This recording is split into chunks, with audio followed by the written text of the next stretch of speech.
Македонското револуционерно и национално ослободително движење, раководено од Македонската револуционерна организација, создаде пантеон од херои и ја збогати македонската историја. Во непрестајната борба за слобода се истакнаа бројни водачи. Максимата на Захари Стојанов, водачот не се избира, тој се наложува, добива универзален карактер за сите револуционерни движења. Истакнатите водачи на македонското револуционерно и национално ослободително движење беа персонификации на самата суштина на ослободителната идеја – волјата за слобода.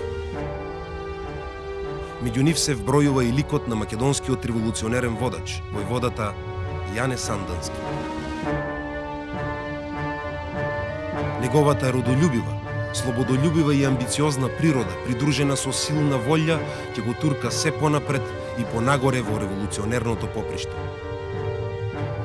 Сандански својот однос кон животот, кон борбата и кон слободата ќе го дефинира со својата мисла. Да живееш значи да се бориш. Поробениот за слобода, а слободниот за совршенство.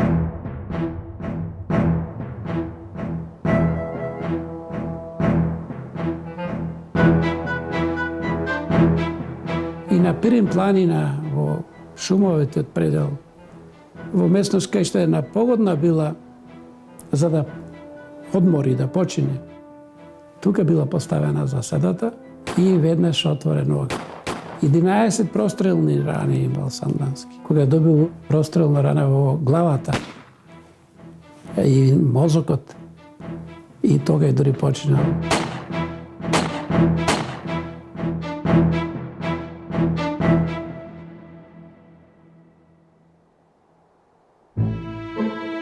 Јане Сандански е роден на 18 мај 1872 година во селото Влахи Мелничко во Пиринскиот дел на Македонија. Потекнува од земјоделско семејство. Неговиот татко Иван учествувал во македонското кресненско востание од 1878 година како знаменосец, односно заменик на главниот војвода. По востанието семејството било принудено преку турско-бугарската граница да се пресели во градот Дупница. Од својата 6-годишна возраст Јане живеел, растел, се школувал и работел во Дупница. По завршувањето на втор клас гимназија бил принуден да го напушти школувањето поради бедната семејна состојба и започнал да работи. Работел како чевларски чирак 2 години. Подоцна работел како молбописец, па како адвокатски помошник кај неговиот вујко. Како граѓанин на кнежество Бугарија го отслужил војниот рок од 1892 до 1894 година во Кјустендил.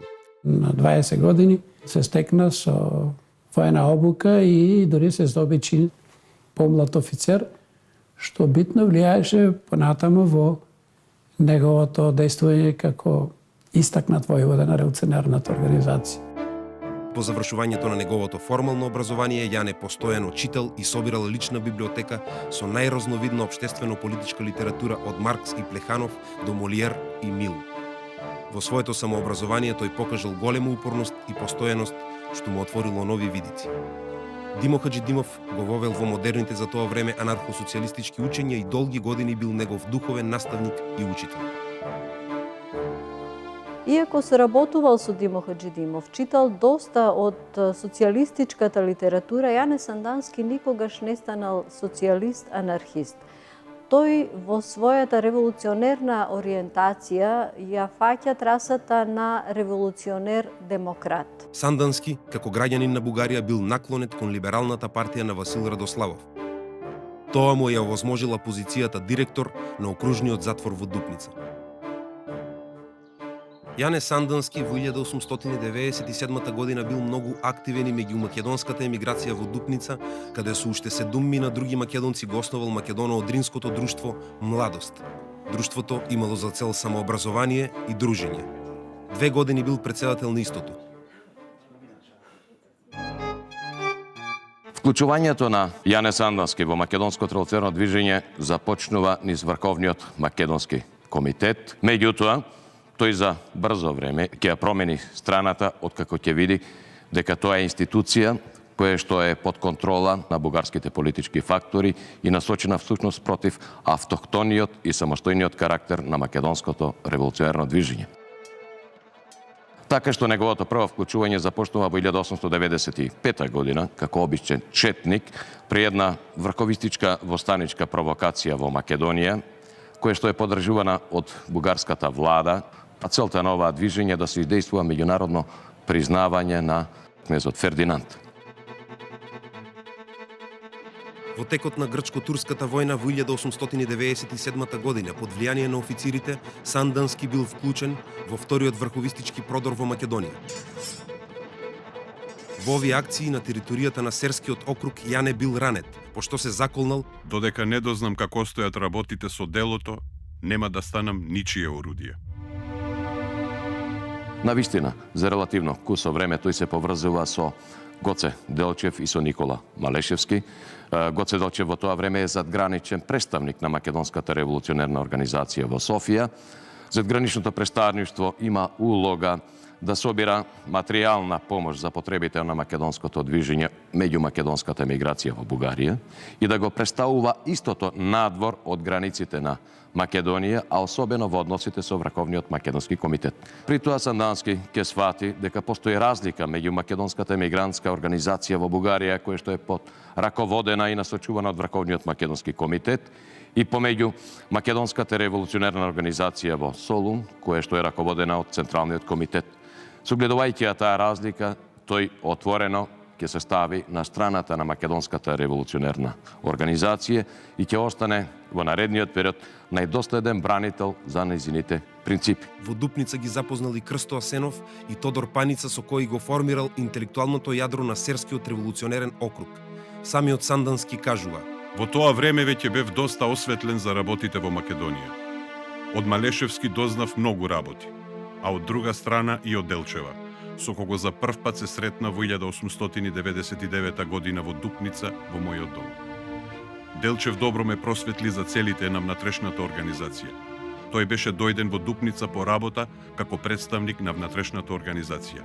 Јас веднаш разбрав дека Делчев навистина е човек кој што детално ја познава организацијата и нејзините работи. За Сандански, Гоце станал апостол, чија идеја како сенка ја следел до крајот на својот живот. Прифаќањето на стратегијата и тактиката од Гоце Делчев, кој имаше силно влијание на Сандански во раната фаза на неговото формирање како македонски револуционер, дека македонскиот народ може, дека Македонија се слободи само со сопствени сили на народот, без да се дозволува мешање однадвор на соседните држави. Синот на знаменосецот од Кресненското востание, следејќи ја идејата како и патеките на војводите од неговиот крај, многу бргу се возвишил во народен трибун и во заштитник на народот, кој од почит го нареколи Пирински цар.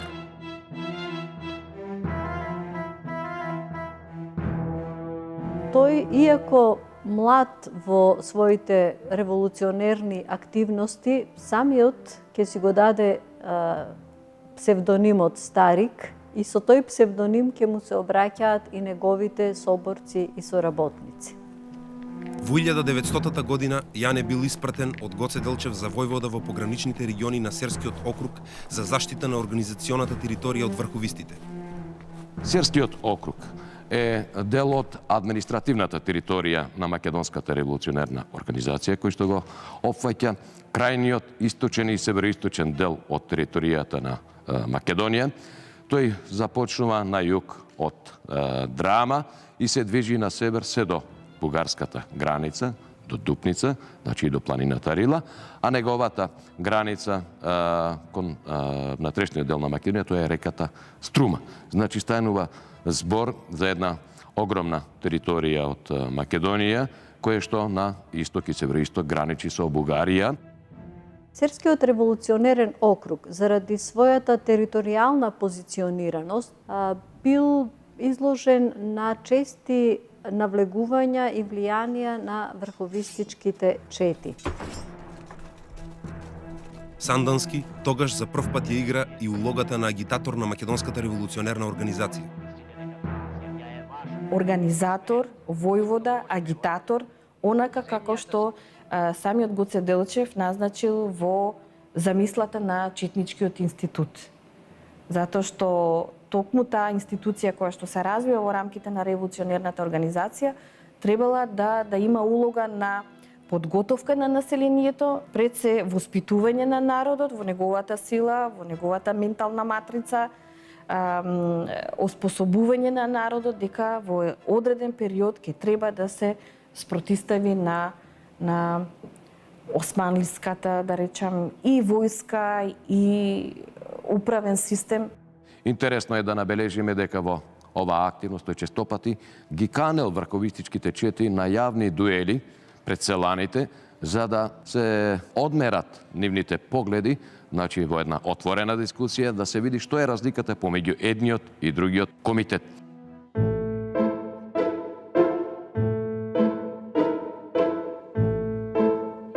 Летото 1901 година на 9-тиот Македоно-Одрински конгрес со избирањето на генералот Иван Цончев за подпредседател на Врховниот комитет се продлабочува конфликтот меѓу Серскиот револуционерен округ со Врховниот комитет. Врховниот комитет и покрај директивата на Конгресот да биде од помош на ВМОРО преку низиното задгранично представништво, започнал сам да испраќа чети во пограничните околии на кнежевството Бугарија. Ако ги следиме податоците, она што представува активност на Јане Сандански, сметам дека негов најголем непријател се врховистичките чети, а не османлиската војска. Во Серскиот револуционерен округ во 1901 година бил испратен и Гоце Делчев со цел да се заштити организационата територија од врховистичките посегнувања.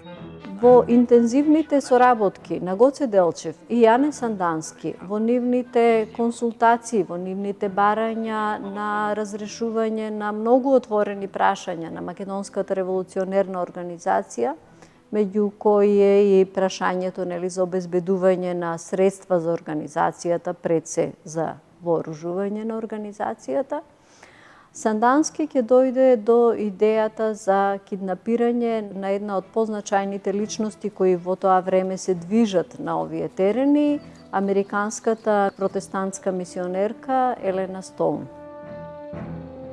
Во август 1901 година на патот кон селото Банско, мис Тон се движела со својата придружничка Цилка. Придружничката Цилка, протестантка од македонско потекло, била бремена, а бебето го родила за време на нивното заложништво.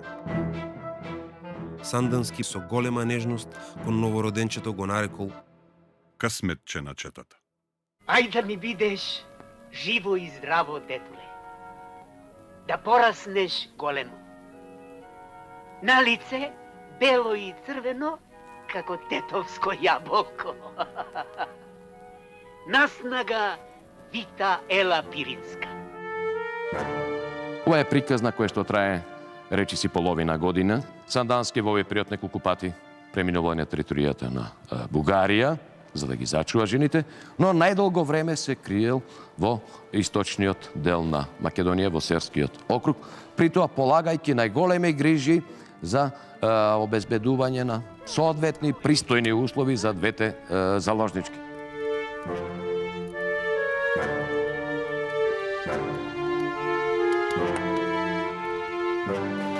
Оваа афера била вистинска драма која добила популарност во меѓународни рамки.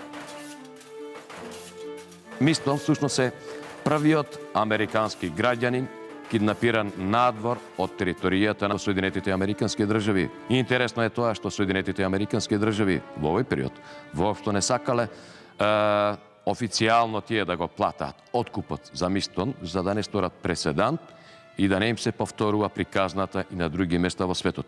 Меѓутоа, тие пак од своја страна сепак го поттикнале собирањето на доброволни прилози на територијата на САД, за да се плати откупот. По неколку неуспешни обиди на турските официјални војски да ги ослободат заложниците и после преговорите водени преку посредници, на Сандански му били исплатени 14.500 лири.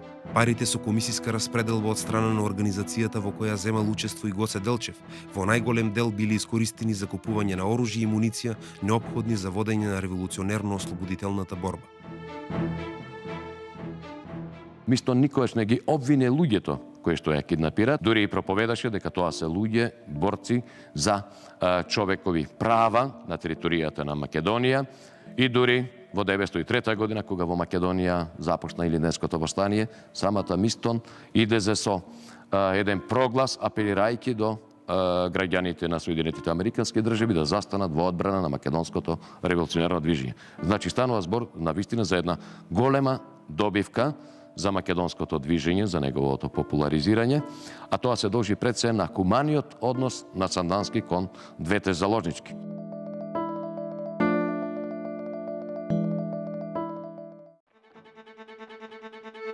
По горно-џумајското востание од 1902 година Сандански продолжил со агитационата дејност меѓу населението. Тој смета дека Серскиот округ со оглед на хаваријата кој што ја преживеа со горно-џумајското востание е недоволно подготвен и во таа смисла со неговите приврзаници и активисти смета дека овој округ, ако уште еднаш под неколку месеци се изложи на едно вооружено спротивствување против османската власт, навистина ќе доживее тотална катастрофа, нали, во поглед на разорување, палење на селата, бегање на населението низ Бугарија и така натаму. Сандански по известувањето дека во Солун била донесена одлука за кревање на востание, доживеал големо разочарување. Ова известување морално не уби. Друго размислувавме за организацијата, друго агитиравме, а сосема друго излегуваше. Повеќе немав ни лице ни срце да агитирам како порано. Им препуштав на момчињата да агитираат. Просто плачевме. Дури во спомените кои што се запишани од Милетич, спомнува Јане дека кога ја дознав одлуката дека треба да се крева востание, јас бев неколку дена болен. Вилицата ми беше вкочанета. На советувањето во село Каракој, Неврокопско, Сандански и со Гоце Делчев ги разменил своите размисли за востанието. Тие се согласиле на терористички акции, но тие да бидат превземени само од четите и тоа по железниците и мостовите, акциите да имаат партизански карактер и да се одвиваат надвор од населените места. Серскиот округ во текот на август 1903 година одржал конгрес на кој што донел одлука сепак востаничките дејствија во Серскиот округ да започнат на празникот Крстовден. Јане Сандански исто така ќе ја почитува ориентацијата на Централниот комитет на Македонската револуционерна организација да во востанието четите на Македонската револуционерна организација влезат во соработка со четите на Врховниот комитет во време на востанието. Востаничкото движење во Серскиот округ е со пократок интензитет, со помали димензии, ако го споредиме со она што се случи во Битолскиот револуционерен округ, каде што востанието имаше масовен карактер, затоа пак таму беа најголеми последиците. Овде до поголеми раздвижувања дошло во Неврокопскиот и Разложкиот регион. Во време на овие востанички акции, дописникот на британскиот Daily News, Хейлс, кој се движел со македонските востанички чети, во еден од своите написи со тргнувачка симпатија за македонските четници ќе забележи: разфрлани околу логорниот оган, тие луѓе личеа на банда разбойници, живописна група луѓе кои ја создаваат историјата, пишувајќи ја со своите пушки и со меч ја врежуваат врз лицето на времето. Тие личат на разбойници, но секој од нив е херој кој се бори за слободата, ја пролева својата крв за слободата. Умира за слободата без да мисли на плаќање, без да се надева на наградување, без да очекува почести. Многу пати цинично сум се подсмевал кога сум слушал крчмарски политиканти запалено да зборуваат за правата на човекот, но тука не можеш да заземеш надмена поза, затоа што овие мажи не зборуваат. Тие се борат и со својата убеденост се обидуваат да го направат тоа што Европа со својата колосална малодушност не се осмелува да го направи. Македонската револуционерна организација за време на Илинденското востание и по него била погодена од многу загуби, така што биле потребни мерки за ревитализација на организационата структура. Обидите да се воспостави функционирање на Централниот комитет на организацијата не биле многу успешни и задграничното представништво во крајот на јануари 1904 година свикало советување на повидните кадри на организацијата во Софија. Тука доаѓа до израз поларизацијата на силите во однос на идната организациона поставеност. На една страна се нашол Јане Сандански со неговите соборци од Серскиот револуционерен округ, кои што барале децентрализација на организацијата. На друга страна било конзервативното крило на организацијата, кое што се уште барало организацијата да го задржи стариот централизиран принцип на функционирање. Конзервативната струја, предводена од задграничните представници Христо Матов и доктор Христо Татарчев, се залагала да се зачува централизираната поставеност на Македонската револуционерна организација, како и пред востанието. Оваа струја се залагала и за избор на силен централен комитет од авторитетни личности кои што ќе можат да воведат ред и да го обноват целокупниот механизам на дејствувањето на МРО на целата организациона територија. И на овие неформални советувања се донесува една така наречена декларација за идното уредување на организацијата, да се донесе всушност нов устав, нов правилник на организацијата и да се ограничи моќта на Централниот комитет, всушност да се воведе широка демократија во организацијата, почнувајќи од најниско ниво, па завршувајќи до највисоко ниво, до самиот Централен комитет. Тоа е едно ново струење во македонското револуционерно движење и Јане Сандански ќе биде еден од најупорните застапувачи на таквото движење. Централниот комитет, согледувајќи ја својата незначителна улога, се самораспуштил. За надминување на постојаната состојба во текот на 1904-1905 година биле одржани повеќе окружни конгреси. Во Серскиот револуционерен округ, редовниот конгрес се одржал кон крајот на јули и во почетокот на август 1905 година во местноста Белемето на планината Пирин. Учествувале 34 делегати од сите околии кои констатирале дека организацијата во округот стои релативно добро и заклучиле да се применуваат демократските принципи во нејзиното функционирање. Новоизбраниот 7-членен окружен комитет, во кој влегува и Јане Сандански, имал за задача да превземе потребни мерки за кадровски промени за поголема ефикасност во дејствувањето на комитетите.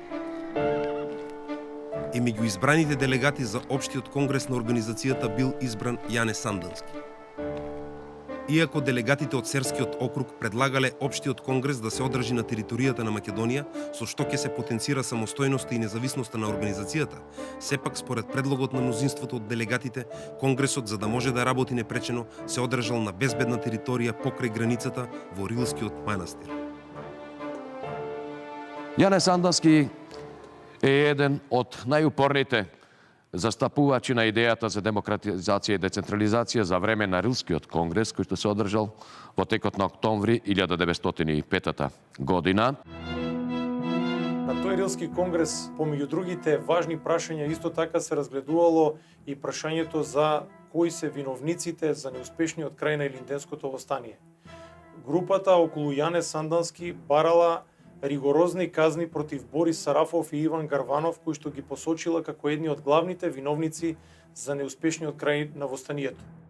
Борис Сарафов во претходниот период успеал да создаде своја фракција во внатрешноста на Македонија и со оглед на тоа што дозволил во Македонија да се инфилтрира една српска чета, а за тоа добил пари од српската влада. И токму затоа Сандански ќе го обвини Сарафов и ќе бара негово казнување. И токму, кога тоа требаше да се разгледува во таа точка од дневниот ред, Сандански во договор со Ѓорче Петров стана и предложи да се заборават сите извршени дела на Сарафов и да се амнестира за се. Конгресот реши да не се прибегнува до осудување на лица и групи што се обвинети во нарушување на постојните наредби на организацијата преку својата дејност до 1 ноември 1905 година. Но ако такви лица и групи и после таа дата се обвинат за истото, ќе бидат повикани на одговорност не само за своите постапки, но и за своите стари злосторства. По едномесечно заседавање под председателство на Дамјан Груев не успеале да ги надменат идејните разлики и судирот меѓу двете теченија бил неизбежен. Сепак, Конгресот во своите решенија и во програмската декларација и во уставот и правилникот на ВМРО го прифатил стојалиштето на мнозинската струја предводена од Пере Тошев. Таа се застапувала за децентрализација, демократизација на внатрешните односи и на принципот на изборност, за што речиси секогаш се залагал и Сандански.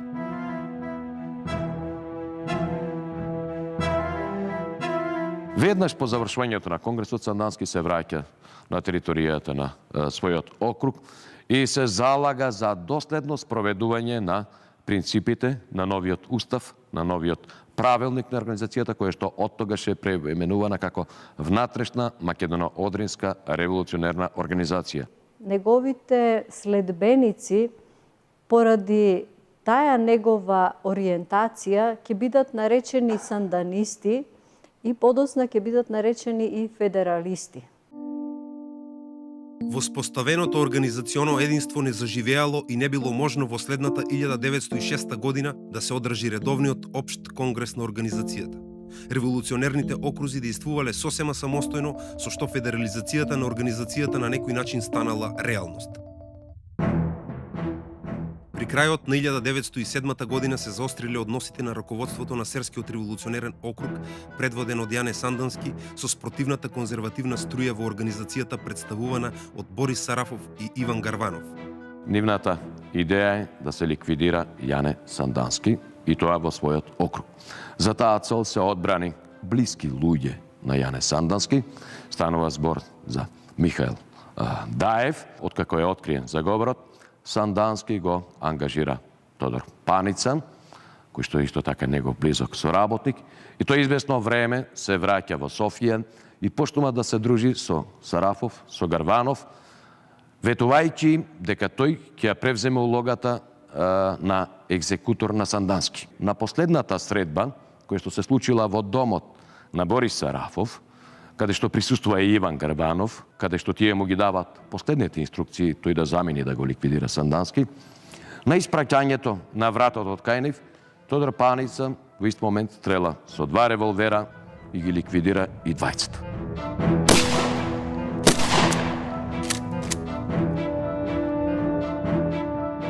Од тој момент па натаму започнале крвавите македонски убиства внатре во внатрешната македоно-одринска револуционерна организација. Тие убиства особено ќе доживеат свој зенит во периодот меѓу двете светски војни. Вообичаено се обвинува Јане Сандански дека го започнал расколот во македонското револуционерно движење, но ако пореално ги гледаме работите, ќе видиме дека на тој начин беше спречена неговата ликвидација. Од тогаш тој е ставен на црната листа на Бугарија, како човек непожелен и било кога да го фатија бугарските власти се разбира дека ќе го ставија во затвор. Овие смртни пресуди били извршени без претходно одобрување на Централниот комитет на организацијата, што е опасен преседан со далекосежни последици. Сандански и окружното раководство почувствувале потреба и јавно да ја образложат оваа своја одлука и настапиле со 2 отворени писма. Убиените посмртно се обвинети за работа против организацијата и против македонското ослободување. Тие беа агенти на бугарската држава во организацијата, а Бугарија, како и другите 2 претендентски држави Србија и Грција, води политика на освојување на Македонија. Во тој период Сандански ќе заклучи: македонците треба да се борат без да се надеваат на туѓа помош, зашто оние што ќе дојдат да не ослободат, всушност ќе дојдат да не заробат. Во почетокот на 1908 година, пишува Тодор Попантов, во Кјустендил бил свикан друг така наречен Кјустендилски конгрес на кој серчани не биле поканити и тие дури се осудени за убиството на Сарафов и Гарванов. Тука била донесена и одлука за исклучување на серското окружно раководство од ВМОРО, чии членови се сметале за непријатели на ВМОРО. Тоа подразбирало дека тие можат да бидат убиени во секое време, на секаде и од секој член на организацијата. Така, зачестиле обидите за нивно физичко ликвидирање и насилно отстранување од македонските револуционерно-ослободителни редови.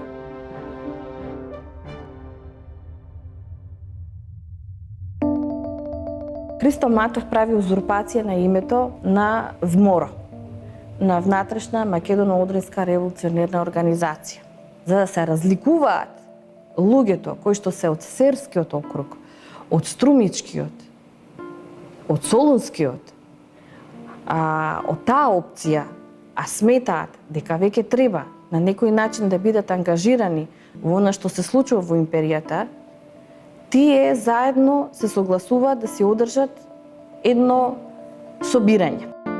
туку учествувале Јане Сандански, Александар Бујнов, Чудомир Кантарджиев, Ѓорги Скрижовски, Христо Чернопеев, Павел Делирадев, Таската Спасов Серски, Стоју Хаджиев, Тодор Паница, Ѓорги Казепов и други. Дејците од овие три окрузи ја формирале новата фракција во организацијата и ја нарекле Македоно-Одринска револуционерна организација. Новата организација била поврзана со личноста и делото на Јане Сандански. МОРО се ориентирала кон продолжување на борбата со легални средства. Во програмата на МОРО се изложени и идеите за федерацијата. Појавата на овие идеи се поклопува со еден речиси романтичен период на удушевување поради појавата на младотурската револуција. Јане активно ги поддржувал настојувањата на младотурците за демократизација и модернизација на државата. Јане Сандански сметал дека новиот политички момент бил поволен за квалитетна преориентација на борбата на македонскиот народ. Верува дека во оваа револуција има можност за издвојување на Македонија како посебна политичка единица.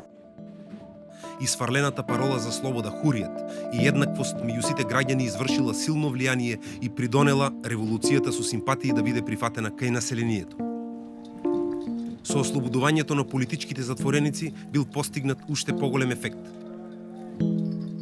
Август месец 1908 година, користејќи можноста на законот дека може четите да се легализираат, тој првин се спушта во Неврокоп, значи се легализира и држи говор да ги оправда младотурските револуционерни настани и да бара една поширока политичка платформа или организираност на населението.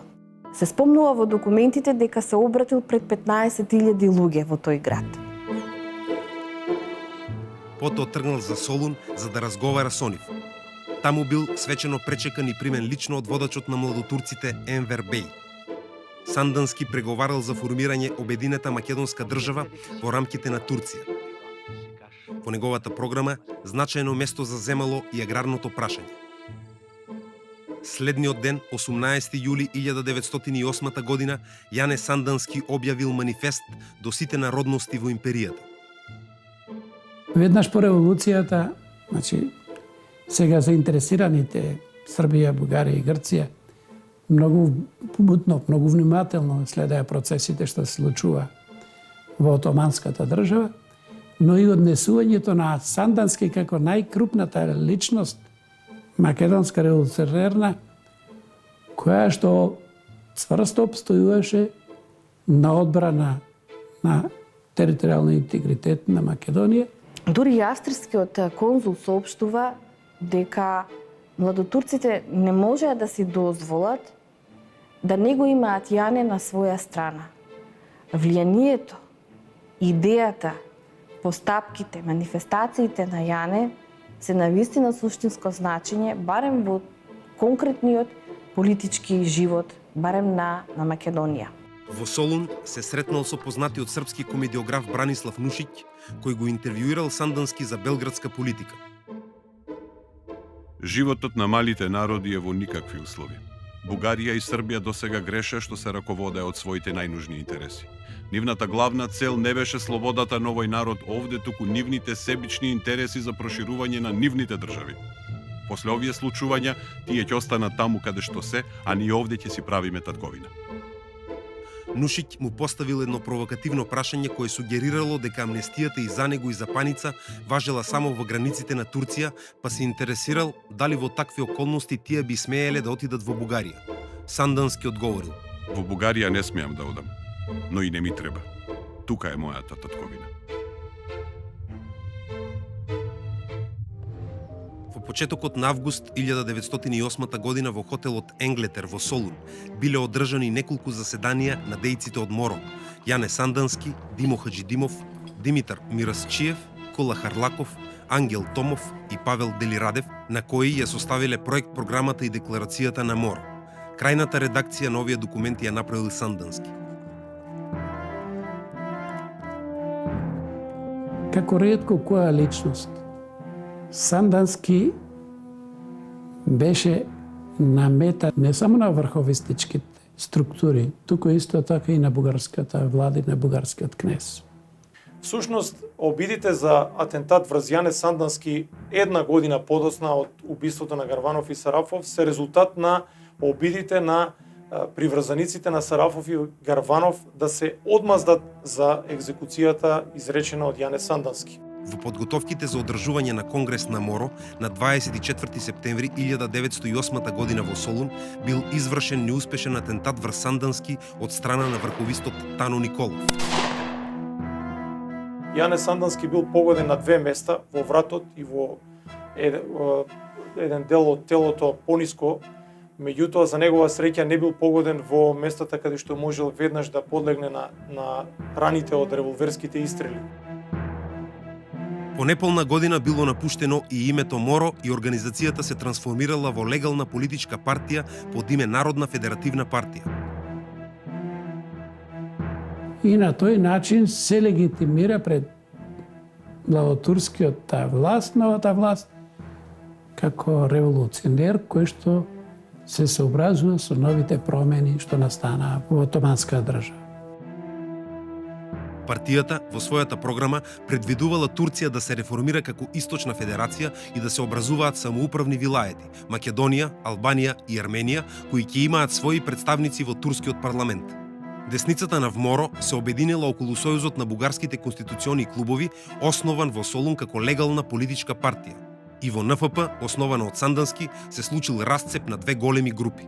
На една страна ќе биде Димитар Влахов, на друга страна ќе биде Јане Сандански. Неколку месеци по основачкиот конгрес од неа се отцепила и трета група на чело со Христо Чернопеев.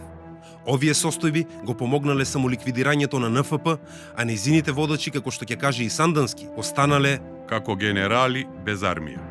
Сандански не се помирувал со ваквите состојби и му напишал на својот другар Александар Бујнов: Неопходна е средба на Серчани, на која ќе се разгледа создадената ситуација, бидејќи ние сме тесно поврзани со тоа движење и не баш лесно можеме да се откажеме од него. Јане Сандански во 1909 година ќе организира и поголем број на македонски доброволци кои што ќе заминат во Цариград во оној момент кога султанот се обидел да изврши преврат и да ги симне владотурците од власт. Значи, тој се става на потполно располагање и во услуга на владотурците и некаде со околу 2000 македонски доброволци, некаде се спомнува 2000, некаде 1200, заедно со Тодор Паница, со Христо Чернопеев и со редица други македонски војводи од тој регион учествуваат во големиот поход на Цариград, кога всушност е детрониран султанот Абдул Хамид II. По тој повод, Сандански објавил проглас до македонскиот народ и неговите борци, осудувајќи ги внатрешните и надворешните противници на младотурците. Меѓу другото, во прогласот на Сандански се вели: Бидејќи младотурската влада нам ни даде полна слобода на работа и на народен развиток, ние сме должни да се бориме против непријателите на слободна и нова Турција. Грците сакаат враќање на стариот режим во Турција. Со кралството Бугарија веќе одамна раскрстивме и сите наши надежи за одржување на нова состојба на слобода и уставот лежи единствено во денешна Турција. Кога се случува тоа действување на таа групација заедно со Јане, треба да спомнеме и дека во исто време делува и Мустафа Кемал Ататурк во истиот период. Фактички во исто време се случуваат две значајни личности од поновата историја да действуваат во иста насока.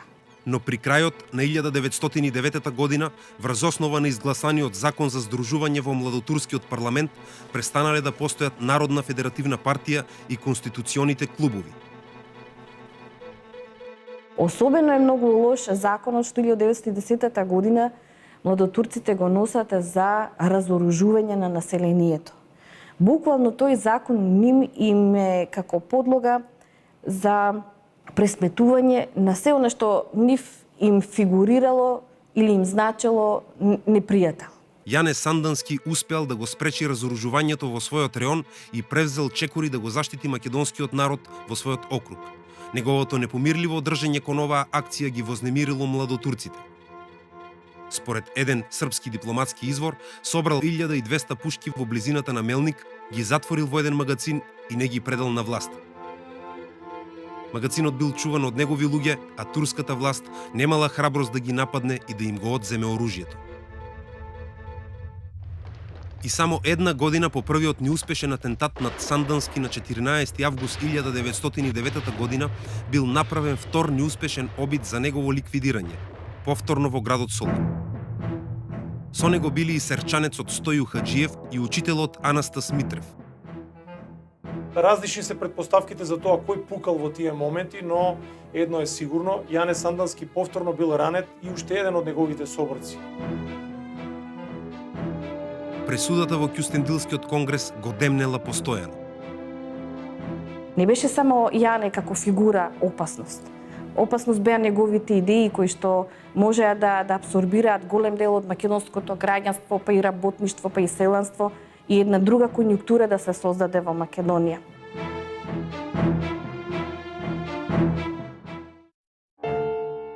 По предавањето на еден формален ултиматум за реформи во Македонија под услови неприфатливи за Турција, на 18 октомври 1912 година владателите на Србија, Бугарија и Грција и објавиле војна на Турција.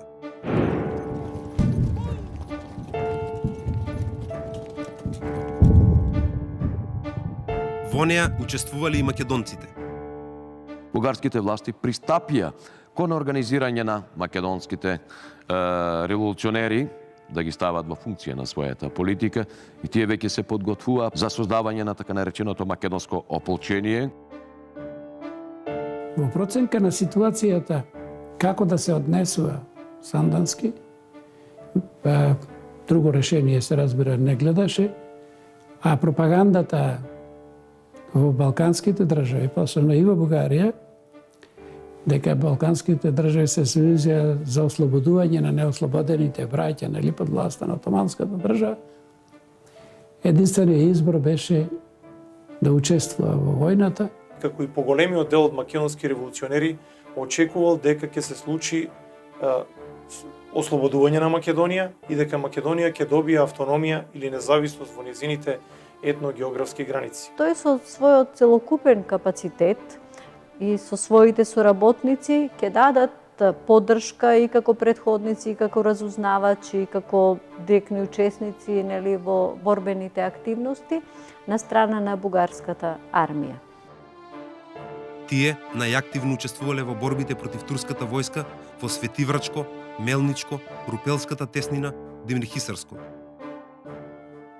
Центар на Серскиот револуционерен округ бил Мелник, а главен раководител Јане Сандански. Неколку дена пред да пристигне бугарската војска, Сандански веќе го имал ослободено градот Мелник и имал воспоставено привремена управа на градот. Задача на серските чети била да ја помагаат на бугарската 7 рилска дивизија при низиното преминување низ долината на Струма на пат кон Солун и да се снабдува со храна една голема сојузничка армија која се движела низ реонот, опустошен од турците кои што отстапувале кон југ. Јане Сандански одржувал врска со командирот на 3-та бригада генерал мајор Георгиев и неговото име се споменува во многу од рапортите на генералот. Во една телеграма генерал Георгиев вели: "Се трудиме да ги искористиме местните средства. Сандански ни доставува по 5000 леба на 24 часа. Каква огромна претходна подготовка на теренот имал направено Сандански за да може на 24 часа да доставува по толкаво количество леб на бугарската војска." Многу интересен момент од дејствувањето на Јане Сандански и неговите истомисленици е моментот кога Јане Сандански заедно со неговата чета влегол во ослободениот од турците Солун. Како претходница на 7-та рилска бугарска дивизија стигнал до Солун, во кој влегол на ден Митровден по предавањето на градот на грците од страна на Таксим Паша. Следниот ден во Солун влегла и 7-та рилска дивизија. Тој е првиот и единствен македонски револуционер кој што со оружје во рака, вооружено со своја чета, влегол во градот Солун. Според Јане Богатинов, еден од другарите на Сандански на банкет приреден од генералот Тодоров, на кој присуствувале и други санданисти на здравицата која се држала за ослободувањето на Македонија и незиното приклучување кон Бугарија, Сандански наздравил со зборовите: "Пијам за слободна и автономна Македонија за која се бореа и дадоа скапи жртви обединетите балкански народи. Веднаш потоа, околу него почнале да звечкаат сабиите на бугарските офицери кои се заканиле дека за зборот автономија на Македонија ќе сечат јазици. Веројатно и на него му станало јасно дека слободата на Македонија се уште е една далечна мечта за македонските револуционери.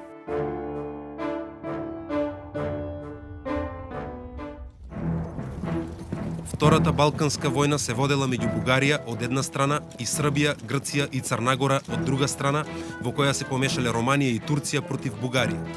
Војните дејствија започнале на 16 и 17 јуни 1913 година.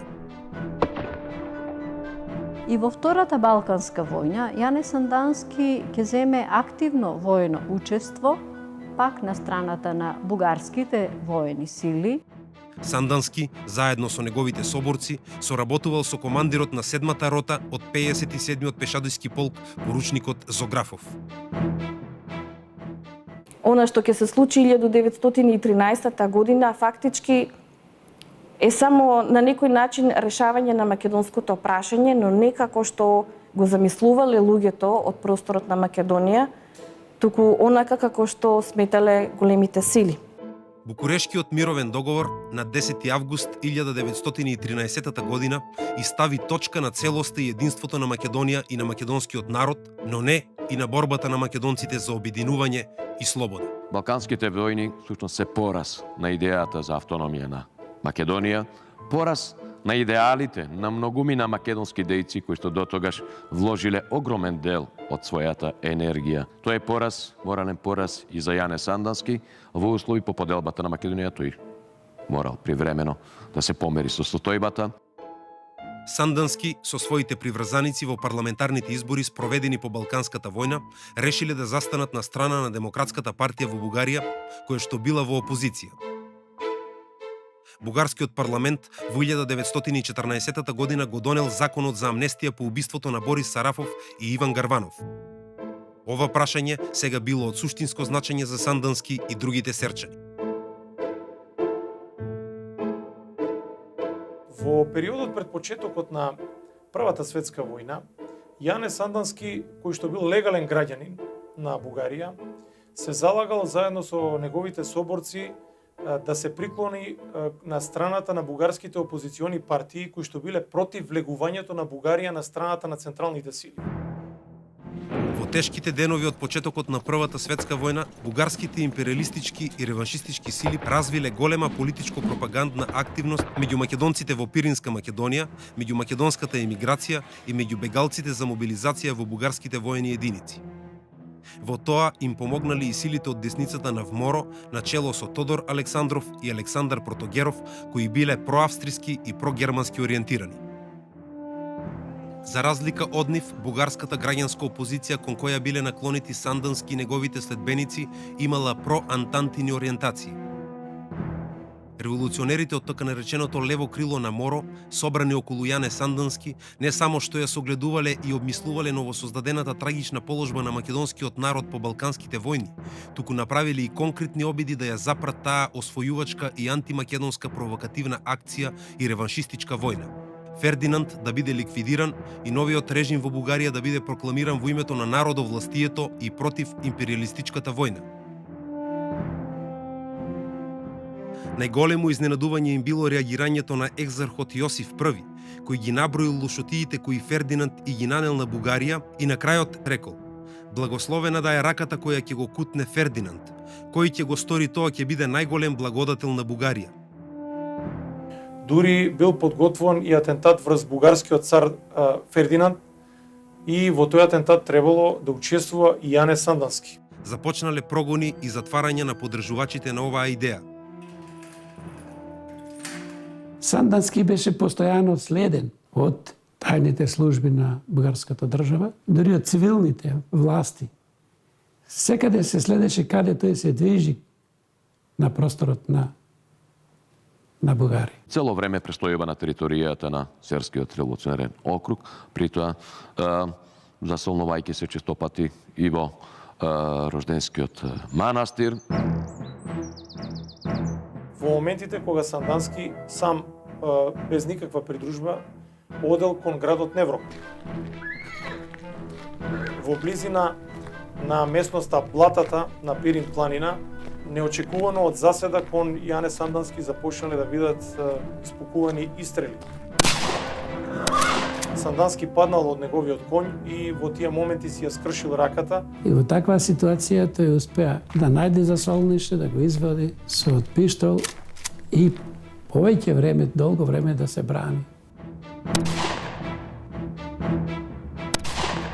11 прострелни рани имал Сандански. Смртната рана е добил кога добил прострелна рана во главата и мозокот. И тога е дори починал.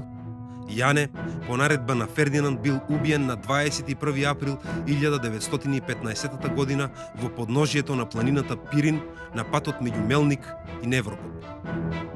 Неговото тело подоцна било пронајдено од луѓе кои што со караван поминувале во овој дел.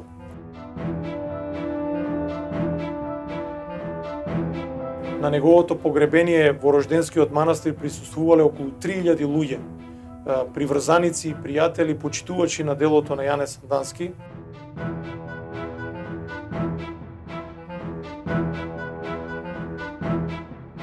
Тоа е еден од најкрававите акти во тој временски период кој што оставил длабоки траги во македонското револуционерно движење и кој што за жал ги поттикнал и понатаму крававите пресметки во македонското револуционерно движење. Децении и години по смртта на Јане Сандански, идеите на Сандански биле присутни во Пиринскиот дел на Македонија. Тоа особено било интересно и преточено дури и за време на Втората светска војна, кога народно-ослободителното движење во Пиринска Македонија постојано се повикувало на идеалите на Јане Сандански, дури и вооружени формации, вооружени одреди го носели името на Јане Сандански. Неговото дело и неговите идеали ги продолжија неговите следбеници санданистите. Во нови услови, во ново време. Едно од ретките имења кај македонските револуционери кое што е нашироко прифатено на целата етногеографска територија на Македонија. Неговото име го носат населени места, училишта, други институции. Неговиот лик стои преку различни уметнички изрази пред очите на широките народни маси. Затоа, впрочем, сведочат и голем број на народни преданија, песни кои што македонскиот народ ги испеал во негово име и во негова чест. Неговиот лик ќе остане трајно врежан во колективната меморија, во културата и традицијата на македонскиот народ.